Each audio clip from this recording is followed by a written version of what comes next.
During the first meeting with our clients, we discuss what they're looking to achieve. And more often than not, we hear things like, we just want to make sure that we're doing the things the best way that we can.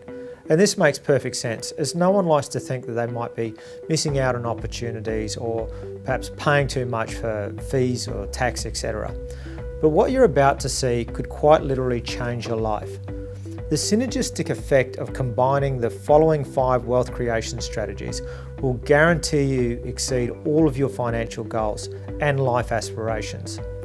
These are not get-rich-quick schemes and will require a little patience, but they're considered the most popular, effective and safest means of creating wealth within the Australian system. Strategy number 1 is negative gearing. With tax rates having risen on the 1st of July 2014, Australians now more than ever are looking to achieve ways of getting that magical combination of tax savings and wealth creation. Gearing just means that there is some sort of loan involved in the investment.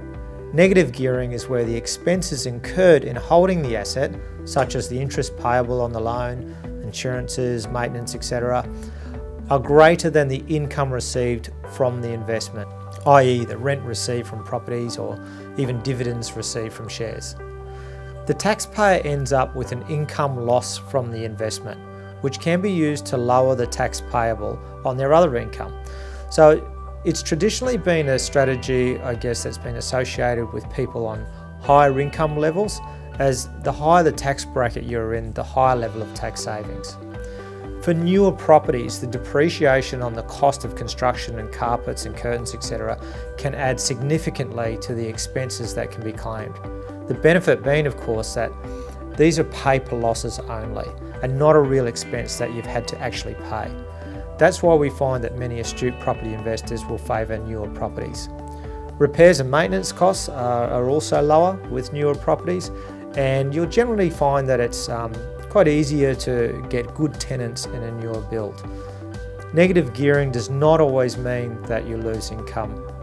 With the addition of tax add-backs such as depreciation, it's possible to achieve all the benefits or tax rebates of negative gearing, but with a positive cash flow.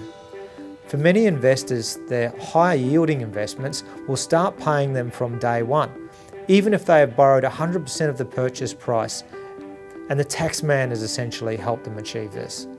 This opens up the strategy to those even on very modest incomes and tight budgets.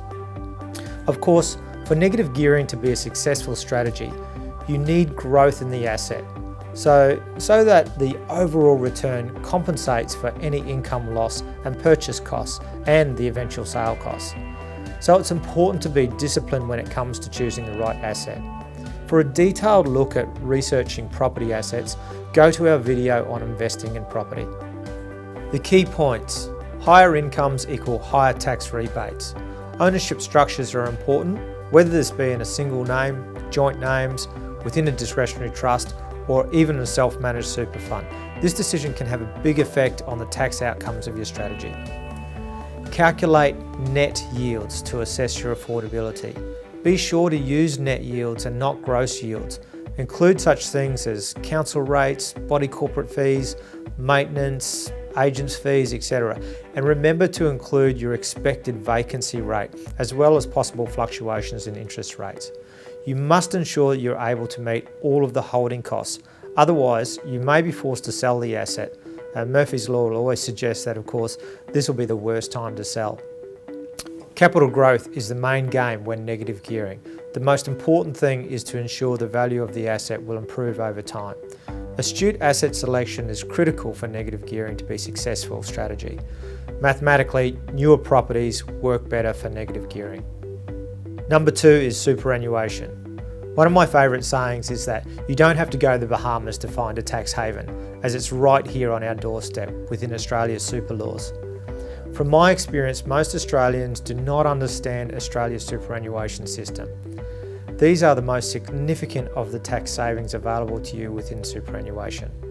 When investing your capital into a superannuation fund, you're investing from your gross income and not your net income, and the maximum tax rate you will pay is 15% on entry to the fund, unless you earn over $300,000 per annum, in which case you'll pay 30%. This is compared to the maximum rate of 49% you would normally pay on the same earnings if you're on the top marginal tax rate. Most Australians can invest up to $30,000 per annum in this way. When your money is invested, of course it earns an income. This income would normally also be taxed at 49% if you're on the top marginal rate, but gets taxed again at 15% within superannuation. If you have a self-managed super fund, you can control the timing of this tax and effectively reduce it further with negative gearing or claiming things such as personal insurance premiums. In some cases, this 15% can be reduced to zero. When you decide to sell any investment asset, you will be required to pay capital gains tax. Once again, if you sell the asset within 12 months, you'll pay up to 49% tax on the gain if the investment is held in your own name, and only 15% if sold within your superannuation. After 12 months, the rate reduces to 24.5% outside of super and only 10% within super. However, probably the most significant difference applies when you retire and enter pension phase, where both the income and the capital gains tax reduces to zero. This of course means that you can benefit from decades of capital growth in your investments and pay no capital gains tax. Australia truly does have its own tax haven. Two main perceived disadvantages with super have been the inability to negative gear into direct property and the fact that you can't access your money until you retire. Well, the superannuation laws changed in 2007 to allow negative gearing into direct property with the use of a self-managed super fund. See our video on how to buy property inside super. On the point of preservation or not being able to access your money, I would say that it can be a good thing as well as a bad thing. I've met many people in their 50s and 60s whose only form of self-funding in retirement is their superannuation, as they've continuously spent all they've earned over the years, or their investment strategies have simply failed on them. Super can be a secure way of ensuring your future income needs. Key points. Super can assist with the discipline of long-term investing, but it's also important for all of us to build wealth both inside and outside of super. There are significant tax savings on both earnings and capital gains. Self-managed super provides control, timing, and the ability to gear your investments. They also provide many estate planning advantages. See our video on self-managed super funds made easy. Insurance premiums can be paid from super monies. Your insurance premiums that cover your investment strategies and personal goals can be paid from your superannuation using pre-tax dollars, leaving your personal cash flow to fund further investment outside of the super environment. Number 3 in our top 5 is debt recycling. For most people, borrowing money from a bank is the only way they can possibly afford to buy their own home. We intuitively understand that the pace of inflation pushes the cost of home ownership further and further beyond our means, and trying to actually save for the full amount is just not a reality. Well, the same principle also applies to those larger investments. However, as your own home is not purchased to earn an income, the interest payments are not tax deductible. Debt recycling is a method of structuring investments while you still have bad debt so that you maximise your cash flow and transfer your bad debt into good debt as efficiently as possible. And this is how it works. Let's first look at how most Australians manage their money. Most of you have your income directed into a savings account, and you'll then pay things like your home loan, credit card, personal loan if you have one, all of your bills, and you may even have a holiday account or savings account that you put money into. All of these accounts will generally pay an interest rate of around about 1% if you're lucky. On the other hand, you may have a home worth, let's say $400,000. And let's assume that you still owe $200,000, of which you're paying an interest rate of 6% on. It's important to make the point here that when you borrow money from the bank, you'll pay around about 6% in interest. And when the bank borrows money from you, which is the case in your deposit accounts, they only pay you around 1%. Hardly seems fair, does it? The first part of a debt recycling strategy is to establish a 100% offset account. You can also use a straight line of credit, but I find that a 100% offset accounts are much easier for people to manage. Then have your employer pay all of your income directly into the offset account. The money you have sitting in your offset account will offset the interest that you would normally pay on your mortgage. Now, for every day, every dollar is sitting in your offset account, you are saving yourself 6% interest. On top of that, because you're actually saving money and not making money, and you've got to pay your house off anyway, you're not paying any tax. To put that into perspective, you would have to be earning nearly 12% interest on your deposit accounts to get the same 6% after-tax result that you get by having your money in your offset account. Now, any investment that is as liquid as cash and as safe as cash and pays 12% return would be very highly sought after investment. There are a number of things that can be done to leave your money in your offset account for as long as possible, such as using a 55-day interest-free credit card to pay all of your bills. And of course, because you can get your money out at any time, there's really no need to have a separate savings account.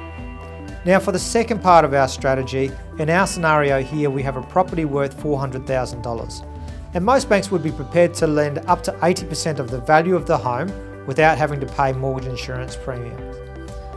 80% of $400,000 is $320,000. So in this example, you have $120,000 of available equity. So what we're going to do is leave $20,000 in this account as a personal buffer and split the remaining $100,000 available credit into a separate account. And we're going to use that $100,000 to invest into either shares or property. Once we spend that money on our investments, this $100,000 will become tax deductible. The difference between tax deductible debt and non-tax deductible debt, for example your home loan, is that you'll need to earn $1.98 gross to repay $1 in interest on your home loan. Whereas with your investment debt, you only need to earn $1 gross to repay $1 in interest, as it's completely tax deductible. And that of course is why we want to transfer our bad debt into good debt as quickly as possible. Once we have our actual investments, they will of course create an income. In the case of shares, this will be dividends, and in the case of property, this will be rent. This income is paid back into your 100% offset account. This helps you reduce your non-deductible debt even quicker.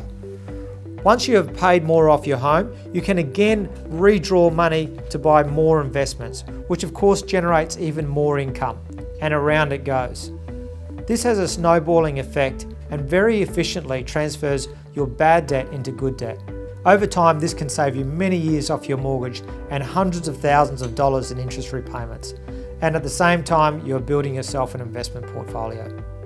As so many Australians need to borrow large amounts to buy a home, this strategy can be the most powerful. Paying off your home loan is an important piece of the wealth puzzle. But if that means that for 15 or 20 years you do nothing else, then you're bound to miss out on a lot of opportunities along the way. In a lot of cases, it makes sense to establish other investments while you're still repaying your home loan, so that you get to share in the benefits of investment growth over time. The key points: use a 100% offset account or line of credit to reduce your non-deductible or bad debt as quickly as possible. Repay your non-deductible debt before your deductible debt. Redraw upon any equity created in your home to invest in income-producing assets. And use cash windfalls such as work bonuses, tax returns, inheritances, etc. to pay down bad debt before redrawing and acquiring investments with what then becomes good debt. This way you're maximising the debt attached to your investments and not your personal assets. Structure your home loan with investments in mind. The right loan product for wealth creation is not simply just about the interest rate. There are many very costly mistakes that can be made when structuring your debt. See our video on top 5 debt management mistakes. Number 4 is following the golden rules of investment. These are the indisputable fundamentals, including some that you've probably heard 1,000 times before. Diversification, compounding, asset allocation, dollar cost averaging, correlation analysis, efficient market theory, and the old rule that if it sounds too good to be true, well, it probably is. These are the rules that have held true for the last century and will still be there in 100 years' time. And that is despite depressions, GFCs, the crash of '87, etc. Whenever you hear an investment horror story on any current affair program, it'll usually be because someone has ignored one of these cardinal rules. Building these rules into your investment strategies will be the reinforcement in your concrete. It's invariably when people try taking shortcuts that they end up in trouble. See our video under Investment Portfolio Management for an in-depth discussion on these golden rules. That brings us to number 5. Last but not least, risk management. There's no point having the best wealth creation strategies in place if they can be unravelled by the unexpected. You just can't afford to leave the financial success of you and your family completely up to chance. There are 4 main personal insurances that are designed to insure for death, disability, illness and injury that keeps you from working, and a trauma event such as a heart attack, stroke, cancer, etc. Most of the strategies we've already covered in this top 5 are reliant on one special thing to keep them working, and that's your income. Trauma events are also traditionally underinsured in Australia, yet statistically more than 50% of Australians will suffer from a trauma event at some stage of their lives. The idea is not to benefit from a negative event, but just to make sure that you and your family can get back on your feet without financial worries or even having to start all over again. Wealth creation plans are not just money plans, they're our life plans. And I know that money is not everything, but it does give us choices. And for many of us, we feel as though our families deserve all the opportunities available to them in order to build happy, well-balanced lives. Many of you may consider that this is more than what was afforded to you as a child, and you don't want history repeating itself. So you have a choice. You can leave your family's future to chance, or you can lay down a well-considered wealth management plan, ensuring your plan survives any contingency. Key points. Insurances are the foundation of any wealth creation plan. They should be viewed as a fixed cost of investing. Nobody likes paying for insurance, but if you're a serious investor, then the insurance should just be seen as the cost of doing business, just like any other fixed cost within a business. Most of your insurance premiums can be paid for by a superannuation fund, allowing greater cash flow to fund the wealth creation opportunities outside of super. Insurances can be used in estate planning to balance inequalities, avoid taxation issues, or simply ensure the right amounts are paid to the right people at the right time. So that's our top 5 wealth creation strategies for the modern Australian. If you're nailing all of those, then you know you're well on your way. If not, then it's worth taking the time to get in touch and do something about it. Even if you're employing all 5 strategies, with our wealth of experience, there are always things that can be done to improve the results. With the power of compounding, the smallest of tweaks can make massive differences over the longer term. Our aim is to assess the appropriateness of these strategies and others, and combine them in the most optimal way in order to achieve the best personal and financial outcomes for our clients. It doesn't cost anything to have a chat, and it just might be the conversation that you have that will change your life. We'd love to help you achieve the things that are important to you. Finally, I encourage you to watch this video again, as I know there's a lot to absorb. I also encourage you to share it with somebody that you care about. Please give us a call to see how we can help you.